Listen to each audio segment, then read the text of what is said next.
Hi all, today I am here presenting classical aggregate demand. The aggregate demand curve represents the total quantity of all goods and services demanded in the economy at different price level. Different price level ഒരു എക്കണോമിയിൽ demand ചെയ്യുന്ന എല്ലാ goods and സർവീസസിൻ്റെയും total ക്വാണ്ടിറ്റീനെയാണ് നമ്മൾ aggregate demand എന്ന് കാണിക്കുന്നത്. In the classical model, the quantity theory of money acts as an implicit theory of aggregate demand for output. Hence, the classical aggregate demand curve can be derived using the quantity theory of money. Classical aggregate demand curve ആണ് നമ്മളിവിടെ പറയുന്നില്ലേ. So classical aggregate demand curve എന്ന് പറയുന്നത് നമ്മൾ quantity theory of മണിയിൽ നിന്നാണ് derive ചെയ്യുന്നത്. So നമുക്കറിയാം ക്വാണ്ടിറ്റി തിയറി ഓഫ് മണിയുടെ ബേസിക് ആയിട്ടുള്ള ഒരു ഇക്വേഷൻ എന്ന് പറയുന്നത് P Y is equal to M V എന്നാണ്. പി എന്ന് പറയുന്നത് price level, Y real output, M money supply, V velocity of money, that is velocity circulation of money. Velocity of money is assumed to be constant. ഇവിടെ എന്ന് പറയുന്നത് velocity circulation of money constant ആയിട്ടാണ് assume ചെയ്തിട്ടുള്ളത്. Let K is equal to 1/4 which implies v is equal to 4. അതായത് velocity of circulation of money എന്ന് പറയുന്നത് constant ആണെന്ന് പറഞ്ഞു. അത് നമ്മൾ 4 ആയിട്ടാണ് കൺസിഡർ ചെയ്യുന്നത്. സോ ഇത് അതിൻ്റെ ഒരു ഗ്രാഫാണ്. ഈ ഗ്രാഫ് പറയുന്നതിന് മുമ്പ് നമുക്ക് കുറച്ച് കാര്യങ്ങളും കൂടി പറയാനുണ്ട്. നമുക്ക് ഈ ഗ്രാഫ് ഒരു എക്സാമ്പിൾ വെച്ചിട്ടാണ് നമ്മളിവിടെ എക്സ്പ്ലെയിൻ ചെയ്യുന്നത്. The classical AD curve shows the combination of price level P and output Y that satisfy the equation Py is equal to MB.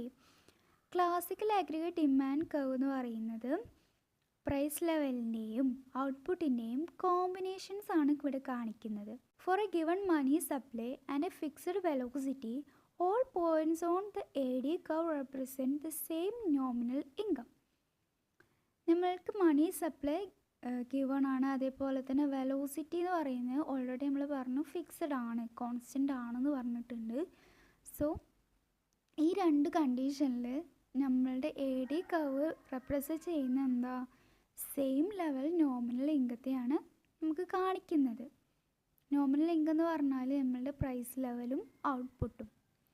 The curve is downward sloping. നമ്മളുടെ aggregate demand curve എന്ന് പറയുന്നത് downward sloping ആണ്. ഇതിൻ്റെ reason എന്താണെന്ന് വെച്ചാൽ if P falls Y must rise to keep by P Y constant.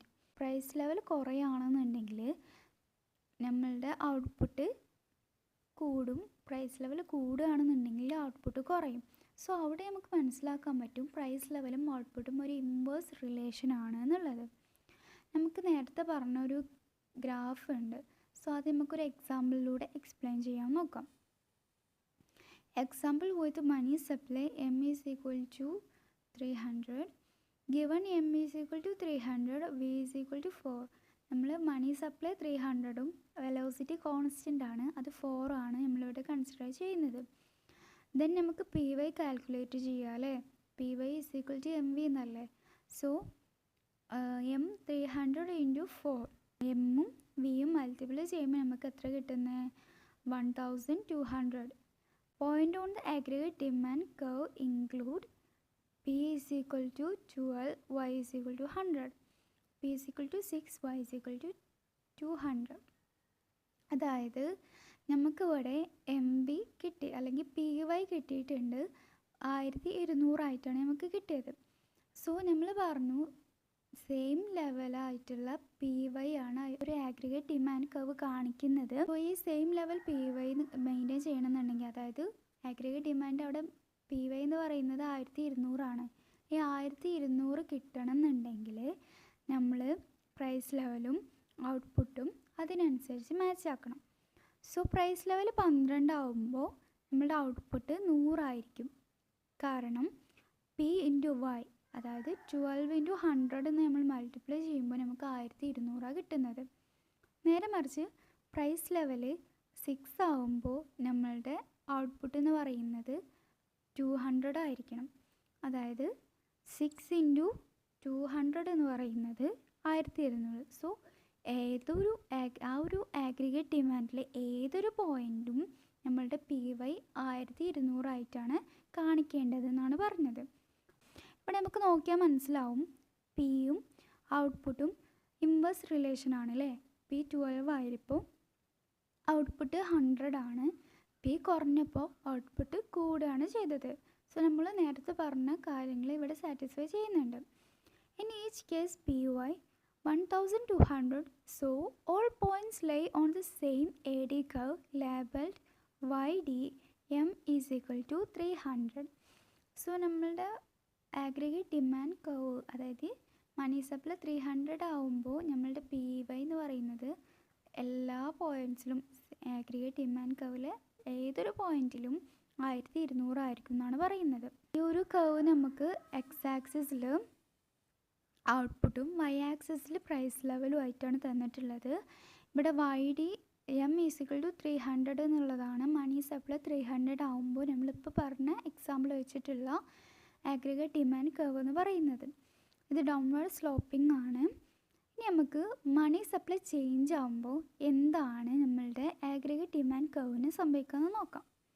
Now consider a higher money supply. M is equal to 400 and V is equal to 4. 4 എന്ന് പറഞ്ഞാൽ നമ്മൾ velocity circulation പറഞ്ഞിട്ടുണ്ട് unchanged ആണെന്നുള്ളത്.